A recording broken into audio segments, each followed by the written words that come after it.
Hollywood फिल्मों ने जो तबाही दिखाई वो सच होने जा रही है।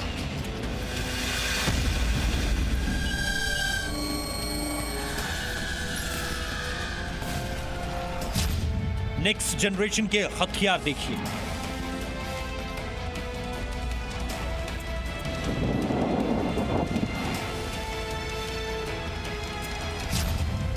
टैंक मिसाइलों से लड़ाई का तरीका हुआ पुराना।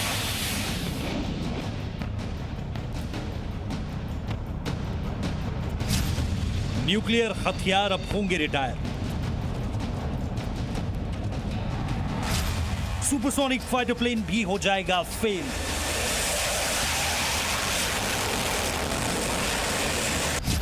आवाज से तेज क्रूज मिसाइलों का हवा में होगा काम तमाम।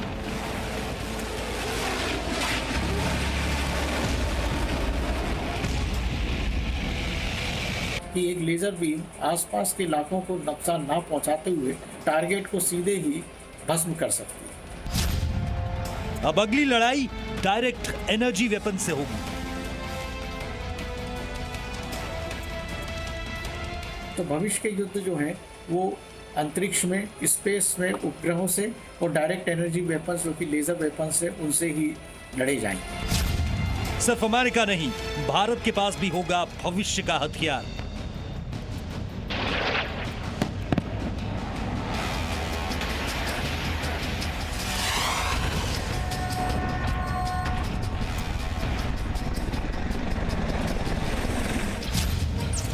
डीआरडीओ ने बनाई स्टार वॉर्स जैसी तलवार।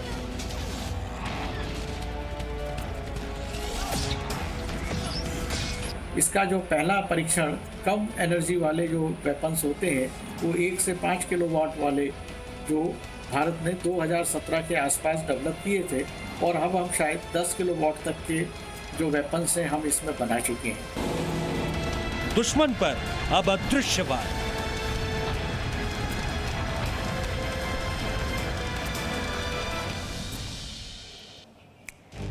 नमस्कार, रक्षा के सबसे सच्चे शो युद्ध 2.0 में आपका बहुत स्वागत है। मैं हूं आपके साथ श्री और आज के हमारे स्पेशल शो में देश के दुश्मनों के लिए एक चेतावनी छिपी हुई है।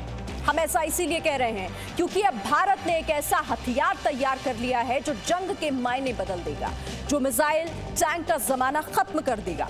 अब तक अमेरिका इस हथियार से महारत उसे हासिल थी इसमें और वो इस पर बड़े पैमाने पर रिसर्च कर रहा है, लेकिन अब भारत ने भी इस हथियार को परखना शुरू कर दिया है। तो देखिए क्या है ये भविष्य की वेपन टेक्नोलॉजी।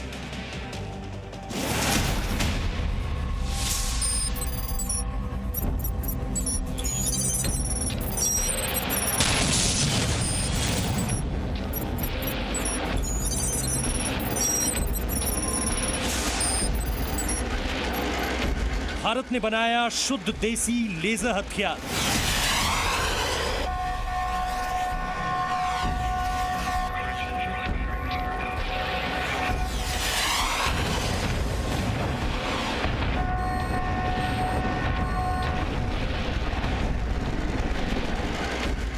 अब दुश्मनों का खात्मा नहीं, अंतिम संस्कार होगा।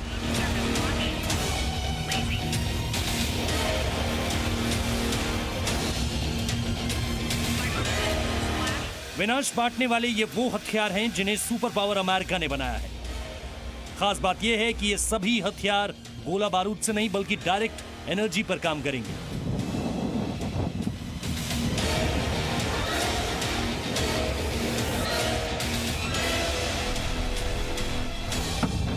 अमेरिका ने जमीन, हवा में उड़ने वाले और समंदर पर तैरने वाले जहाजों में भी लेजर हथियार फिट करने की तकनीक विकसित की है।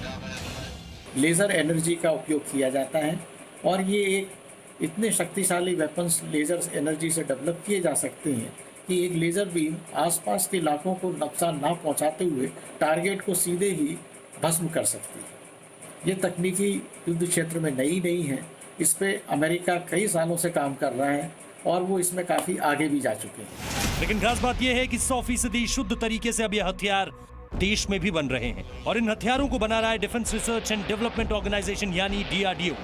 डीआरडीओ फिलहाल अनमैन्ड एरियल व्हीकल यानी ड्रोन जैसे टारगेट को मार गिराने के लिए डायरेक्ट एनर्जी वेपन बनाने के मिशन में जुटा है।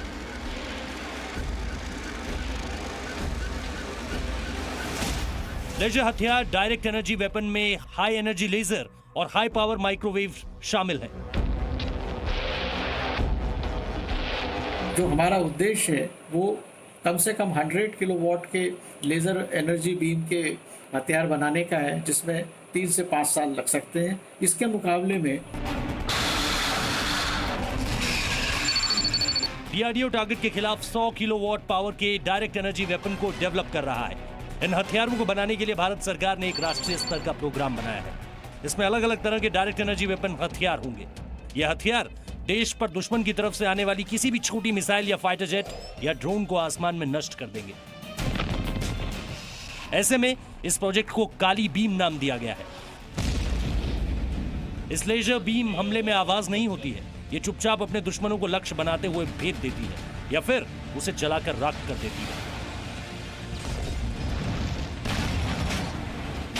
सूत्रों के मुताबिक पिछले कई सालों से ऐसे हथियार बनाने के लिए रिसर्च और डेवलपमेंट का काम चल रहा था। सूत्रों का कहना है कि इसमें पहले फेज में ऐसे हथियारों की रेंज को 6 से 8 किलोमीटर, फिर दूसरे फेज में 20 किलोमीटर तक बढ़ाने की तैयारी है। आपको बताते हैं कि ये डायरेक्ट एनर्जी वेपन क्या है, ये पारंपरिक मिसाइल और टैंक से कितने अलग हैं और इंडिया इसको बनाने में बाकी सुपर पावर्स के मुकाबले कहां ठहरता है। मिसाइल या टैंक से निकले गोले में बारूद या फिर खास तरह का विस्फोटक होता है जो टारगेट को बर्बाद कर देता है। लेकिन डायरेक्ट एनर्जी वेपन में लेजर, हाई पावर की माइक्रोवेव आवाज या फिर पार्टिकल बीम ही हथियार होता है। डायरेक्ट एनर्जी वेपन कई तरह के हो सकते हैं और इनकी ताकत भी अलग अलग होती है। जैसे अगर लेजर वेपन से किसी मिसाइल को मार गिराना हो तो इसके लिए 500 किलोवाट लेजर बीम की जरूरत होगी। लेकिन कम पावर के लेजर से ड्रोन या फिर जासूसी करने वाले छोटे विमानों को मार गिराया जा सकता है। इन दो तस्वीरों से आप आज के हथियार और भविष्य के हथियारों का अंतर जान सकते हैं। इसमें पहली तस्वीर है परमाणु हथियारों की, जिनके धमाके से पूरा इलाका बर्बाद हो सकता है और टारगेट सहित उसके आसपास की हर चीज खत्म हो जाती है। जबकि डायरेक्ट एनर्जी वेपन या फिर लेजर वेपन से यह काम कहीं बेहतर तरीके से हो सकता है। आज के जमाने में फाइटर प्लेन की रफ्तार आवाज से तेज होती है, लेकिन लेजर वेपन उससे कहीं तेज प्रकाश की गति से वार करते हैं। यानी दुश्मन को सोचने समझने का मौका मिले उससे पहले ही हवा में उसकी चिता बन जाएगी। लेजर वेपन के साथ कई लक्ष्यों को मार गिराया जा सकेगा। सबसे बड़ी बात यह कि यह खामोश हमलावर है, यानी बिना आवाज के ही अटैक करेगा और साथ ही आंखों से दिखाई भी नहीं देगा। डायरेक्ट एनर्जी वेपन का डंक इतना तेज और घातक होगा कि पल भर में मिसाइलें या दुश्मन का विमान आग के गोले में बदल जाएगा। आज की महंगी मिसाइलों के मुकाबले इस पर खर्च कम, लेकिन ताकत ज्यादा होगी और निशाना सटीक होगा। मिसाइलों के मुकाबले इसे कई बार इस्तेमाल किया जा सकेगा। डायरेक्ट एनर्जी वेपन के साथ से भारत की ताकत कई गुना बढ़ेगी और फिर आप अंदाजा लगा सकते हैं कि दुश्मनों पर भारत का वार कितना खतरनाक होगा। ब्यूरो रिपोर्ट, जी मीडिया। अब आपको दिखाते हैं कि डायरेक्टेड एनर्जी वेपन क्यों अब तक का सबसे घातक हथियार माना जा रहा है। पारंपरिक हथियारों के मुकाबले डायरेक्टेड एनर्जी वेपन क्यों आखिर ज्यादा खतरनाक, अचूक और सस्ता हथियार है। आप समझिए इसे। डायरेक्टेड एनर्जी वेपन से ऐसी किरणें टारगेट पर वार करती हैं जो उसे जलाकर राख कर देती हैं। यह हमला प्रकाश की गति से होता है, यानी 3 लाख किलोमीटर प्रति सेकंड। ऐसे में दुश्मन पलक भी नहीं झपका पाएगा और वो डायरेक्टेड एनर्जी वेपन का शिकार बन जाएगा। किसी तोप के गोले या बंदूक से चली गोली के मुकाबले ये इतना सटीक होगा कि वार वहीं होगा जहां उसकी जरूरत होगी। ये हथियार अदृश्य है, इसे दुश्मन देख भी नहीं सकता।